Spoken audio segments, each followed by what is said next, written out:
ছোট ছোট কোমলমতি শিক্ষার্থীদের হাতে বই খাতা, কাঁধে ঝোলানো ব্যাগ আর চোখে মুখে ভবিষ্যতের স্বপ্ন।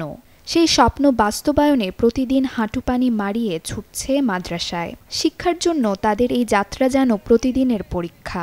গোপালগঞ্জ পৌরসভার ১ নং ওয়ার্ডের জামিয়া কারিমিয়া আরাবিয়া মাদ্রাসা ও এতিমখানার এই শিশুদের এ যেন এক অদম্য সংগ্রামের নাম। Furniture just smarter, JMG furniture. ২০১৩ সালে প্রতিষ্ঠিত এই মাদ্রাসায় এখন পড়াশোনা করছে প্রায় ৬০ জন শিক্ষার্থী। জলাবদ্ধতা ও সড়কের কারণে মাদ্রাসার মূল পাঠদানও বদলে যাচ্ছে। প্রায় ৪ মাস ধরে পাশের একটি মসজিদে ক্লাস নিচ্ছেন শিক্ষকগণ। বর্ষা এলেই সন্তানদের মাদ্রাসায় পাঠাতে দ্বিধাগ্রস্ত হয়ে পড়েন অভিভাবকরা। ফলে কমে যাচ্ছে শিক্ষার্থীর সংখ্যা। বাসা থেকে আসি, তারপরে এখানে অনেক পানি, আমরা এর ভিতর দিয়ে আসতে পারি না, অনেক সমস্যা হয়। আসার সময় বই খাতা ভিজে যায় এবং জামা কাপড় সবকিছুই ভিজে যায়। আমাকে আসতে গেলে আমরা ভিজে যাই, আমাদের এসে পাঞ্জাবি পাল্টাতে হয়, এই যে পানির জন্য আমাদের অসুবিধা হয়। প্রথম যে কাপড় পরে আসি ওটা ভিজে যায়, দ্বিতীয়বার আর পরা যায় না।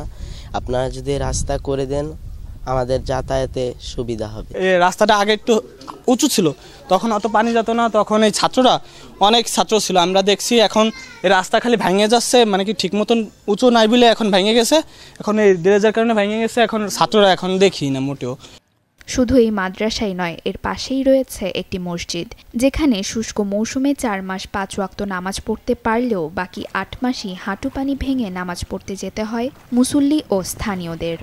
এই একটা জুম্মা মসজিদ কিন্তু দীর্ঘদিন এই বর্ষা মৌসুমে বন্ধ থাকে, কারণ এখানে লোকজন ঝাঁপায় ঝাঁপায় আসে, গোসল করার মতো অবস্থা হয়ে আসে, নামাজ পড়ার মতো মন মানসিকতা থাকে না। আমাদের এখানে আসা যাওয়ায় মাদ্রাসায় খুবই সমস্যা হয়, ছাত্ররা রোড থেকে আসতে পারে না। যদি একটু রাস্তা করে দেওয়া হয় প্রশাসনিকভাবে তাহলে আমাদের খুবই ভালো হয়। আমরা এই মসজিদে নামাজ পড়তে আসতে পারি না। এখানে এই একটা রাস্তা করা হয়েছে আমাদের উদ্যোগে, সেই রাস্তাটা পর্যাপ্ত না। প্রায় বছরের ৬ মাসই পানি লেগে থাকে, আমি নামাজ পড়তে আমি আসতে পারি না, দূরের ওই মসজিদে নামাজ পড়তে যাই। বন্যা এই পানির জন্যই আমরা আসতে পারি না, কত যে অসুবিধা ঝাঁপাইয়ে পড়িয়ে যায়, মসজিদটা জুম্মার নামাজ পড়তে পারি না। প্রায় ২.৫ বিঘা জমির উপরে এই মাদ্রাসাটা প্রতিষ্ঠিত। শুধু এই যোগাযোগ ব্যবস্থার কারণে, অর্থাৎ এই বাচ্চারা বা অভিভাবকরা বা মুসল্লিরা মসজিদ মাদ্রাসায় আসতে পারে না বিধায় এই জায়গার তেমন একটা পরিবর্তন আনতে পারছি না আমরা। ভোগান্তি কমাতে জলাবদ্ধতা নিষ্কাশন করে সড়ক নির্মাণের আশ্বাস পৌর প্রশাসকের। একটি সংযোগ সড়ক আমাদের নির্মাণ দরকার, তো আমরা এটা অবশ্যই আমরা পৌরসভার পক্ষ থেকে আমরা সর্বোচ্চ চেষ্টা করব যাতে এই অর্থ বছরে আমরা ওখানে একটি সংযোগ সড়ক তৈরি করতে পারি, যাতে ওখানকার মাদ্রাসার যারা পড়াশোনা করে এবং মসজিদে যারা প্রার্থনা করতে যান তারা যাতে এই রাস্তার উপকার ভোগ করতে পারে। জলাবদ্ধতা নিষ্কাশন করে একটি সড়ক নির্মাণ করা হবে এমন আশাতেই এখন দিনাতিপাত করছেন এলাকাবাসী।